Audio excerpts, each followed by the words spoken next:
Equation of continuity होती है divergence J plus curly rho over curly T equal to 0। तो इसको क्या ले सकते हैं हम, divergence J equal to minus curly rho over curly T. तो इस इक्वेशन ऑफ कंटिन्यूटी का आपका फिजिकल सिग्निफिकेंस क्या हो जाता है, any decrement in charge density will be equal to any outflow of current. इसका फिजिकल सिग्निफिकेंस क्या हो जाता है कि decrement in any charge density में decrement is equivalent to any outflow. Divergence का मतलब आउट में डाइवर्ज होना इनसाइड या आउटसाइड, तो आउटफ्लो ऑफ करंट। ठीक है, अगर मैं यहां पर जे की वैल्यू रख दूं तो जे की वैल्यू रखने पर क्या हो जाएगा, डेल डॉट जे की वैल्यू कितनी है हमारी सिग्मा ई, ओम्स लॉ से जे की वैल्यू कितनी है सिग्मा ई, हमने सिग्मा ई रख दिया equal to minus curly rho over curly T. Sigma common ले लोगे तो आप इस यहां से क्या हो जाएगा, sigma del dot E equal to minus curly rho over curly T. Divergence E और डाइवर्जेंस ई की वैल्यू मैक्सवेल की फर्स्ट इक्वेशन से कितनी है, रो अपॉन एप्सिलॉन नॉट। तो यहां से कितना होगा, sigma rho upon epsilon equal to minus curly rho over curly T. ठीक है भाई, इसको हम एक तरफ कर लेंगे तो हमारा क्या हो जाएगा, del D rho over rho को इधर ले आए, D rho over rho equal to minus, इसको इधर ले आओ, माइनस इधर आ गया, sigma upon epsilon dt, sigma upon epsilon dt। Integrate कर दो इस इक्वेशन को,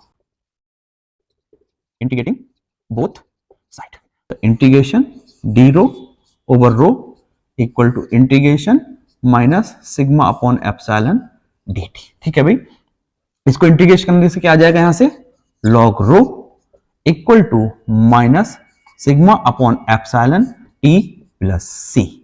ठीक है, इसे इक्वेशन नंबर ए मान लेंगे हम। हमें क्या चाहिए, कांस्टेंट सी की वैल्यू। तो इनिशियली एट द इनिशियली अगर मैं टाइम की बात करूं तो टी इक्वल टू कितना होता है, 0। इनिशियली टाइम कितना, 0। तब देन उस टाइम पर करंट डेंसिटी रो की वैल्यू कितनी मानी मैंने, कि उस टाइम पर rho naught is the initial value of charge density rho naught. तो रो इक्वल टू कितना होगा, इनिशियल वैल्यू के बराबर होगा रो नॉट के, जब टाइम हमारा 0 है, इनिशियली की बात कर रहे हैं। तो इसमें पुट कर दो तो लॉग ये हो जाएगा रो नॉट, रो की जगह कितना आ गया रो नॉट, और टी की 0 रखते 0 equal to C.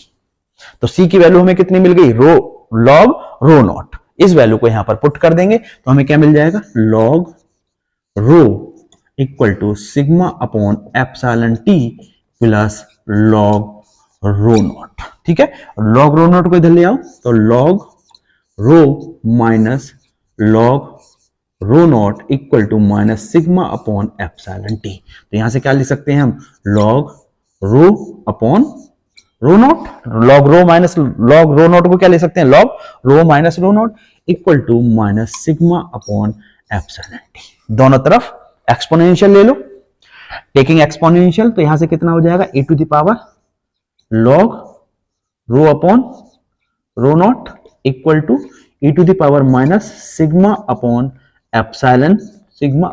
Epsilon T. तो यहां से कितना मिल गया, लॉग से एक्सपोनेंशियल कट गया, तो rho upon rho naught equal to e to the power minus sigma upon epsilon T. तो रो इक्वल टू कितना हो गया हमारा, rho naught e to the power minus sigma upon epsilon T. अगर मैं इसके टाइम के फॉर्म में लिखना चाहूं तो rho is the function of time, तो rho is the function of time equal to rho naught e to the power minus sigma upon epsilon T. यानी कि चार्ज डेंसिटी टाइम के साथ साथ कैसे डिक्रीज हो रहा है, चार्ज डेंसिटी में ओरिजिनल वैल्यू कितनी थी R naught, exponentially charge density time के साथ साथ क्या हो रही है, डिक्रीज कर रही है, और एक पर्टिकुलर टाइम पर चार्ज डेंसिटी क्या हो जाएगी हमारी, 0 हो जाएगी। धीरे धीरे क्या होगा, चार्ज डेंसिटी 0 हो जाएगी। अगर मैं इसमें बात करूं कैरेक्टरिस्टिक टाइम, तो tau is sigma, tau is epsilon upon sigma is known as characteristic time. इसको क्या बोलते हैं हम, कैरेक्टरिस्टिक टाइम बोलते हैं। अगर time t is equivalent to characteristic time, अगर मेरा टाइम है धीरे धीरे किसके बराबर हो जाए, कैरेक्टरिस्टिक टाइम के बराबर हो जाए, तो rho at a time tau, characteristic time पे चार्ज डेंसिटी की वैल्यू कितनी होगी, rho naught e to the power minus sigma upon epsilon into time characteristic time कितना होता है हमारा epsilon upon sigma. Epsilon upon sigma को क्या बोलते हैं हम करेक्टरिस्टिक टाइम बोलते हैं किसी भी वेव के लिए। तो सिग्मा से सिग्मा कैसे एप्सिलॉन से एप्सिलॉन, तो इसकी वैल्यू कितनी हो जाती है rho at characteristic time T rho naught into e to the power -1 equal to rho naught upon e. कितनी आ गई रो नॉट यानी कि 1 upon e times of initial charge density, यानी कि टाइम पर आपकी करंट डेंसिटी क्या हो रही है इनिशियल वैल्यू की रो टाइम्स 1 अपॉन ई टाइम्स हो रही है। ठीक है भाई, और इसकी वैल्यू कितनी होती है या फिर हम लिख सकते हैं 1 अपॉन ई की वैल्यू 0.37 ऑफ रो नॉट। अगर मैं कर्व प्लॉट करूं टाइम में और चार्ज डेंसिटी में रो एट टी और टी में, तो इनिशियली वैल्यू कितनी होती है इसकी रो नॉट से स्टार्ट होगी और एक्सपोनेंशियली डिक्रीज होती हुई चली जाएगी।